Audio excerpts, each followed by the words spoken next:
Bonjour à tous, on se retrouve sur l'hippodrome de Lisieux ce mercredi pour notre quartier flash. Ce sera à l'occasion du prix Roger Ledoyen.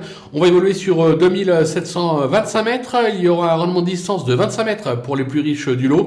On tourne à droite à Lisieux. Bien évidemment, un tout petit lot. Franchement, on est même, on va pas se le cacher, assez déçu que ce soit un quintet. On sort du meeting d'hiver de Vincennes, on a eu des superbes tableaux. Là, franchement, c'est pas terrible au papier. Mais bon, on va tenter de faire avec. Quoi qu'il arrive, le principal, c'est de passer à la caisse.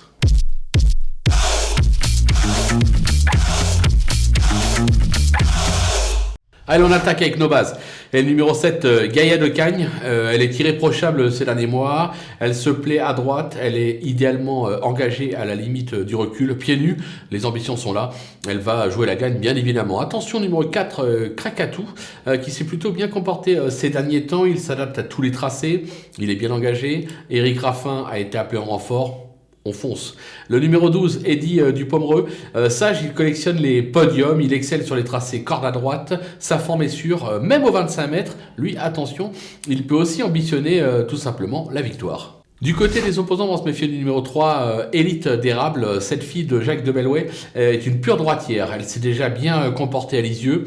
Elle vaut mieux que ses récents échecs. Je vais la racheter en grande confiance. Le numéro 11, Favori de Liton, qui vient de courir en progrès lors de la première étape du GNT Amiens. Il est rarement déçu corde à droite, en valeur intrinsèque. Difficile de ne pas le retenir. Le numéro 5 d'Acero. Alors c'est pas un champion, mais il se plaît en province. Il s'est déjà placé sur cette piste. Bon, je pense qu'il est totalement barré pour la gagne, mais pour une place, attention à lui parce que l'engagement en tête est favorable.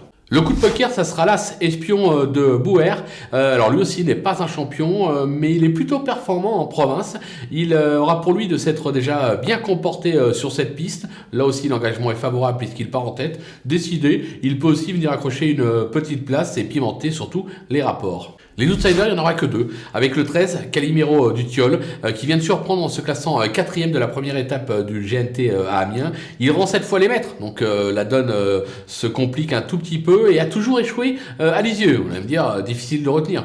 C'est tellement ouvert derrière et le lot est vraiment de piètre qualité que je me dis que même sans être à 100% et même sans être un spécialiste de la piste, il a le droit de venir accrocher une 5e place. Tout comme le numéro 6, Cayman de Citrus, qui à 10 ans gagne essentiellement sa vie au niveau des réclamés. De plus, il n'est pas de tous les jours.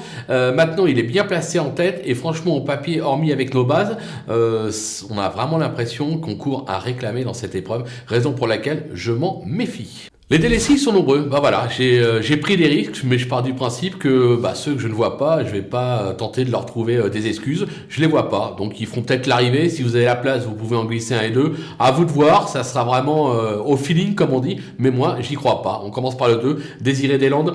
Alors, rien de très probant ces derniers temps. Elle a de plus toujours échoué à Lisieux, même si elle vient de courir en progrès. Moi, je suis pas convaincu, je la garde pas. Le numéro 8, Dioline de l'Exlore, qui compte quelques bonnes sorties en province, mais à un niveau moindre. De plus, elle effectue sa rentrée. Elle est bien engagée en tête, mais moi, j'y crois pas. C'est vrai qu'elle est bien engagée en tête, mais moi, j'y crois pas. Le numéro 9, Girolamo, qu'on connaît parfaitement Girolamo. C'est un cheval qui est très estimé en début de carrière. Il n'est aujourd'hui plus l'ombre que de lui-même. Il a rejoint les box Thierry il y a pas longtemps. Difficile à suiter, aux 25 mètres, l'engagement là vraiment n'est pas favorable, j'y crois pas du tout. Le numéro 10, Concerto Royal, ce fils de Severino est vieillissant et ça devient dur pour lui dans cette catégorie. Maintenant, il sait finir ses courses.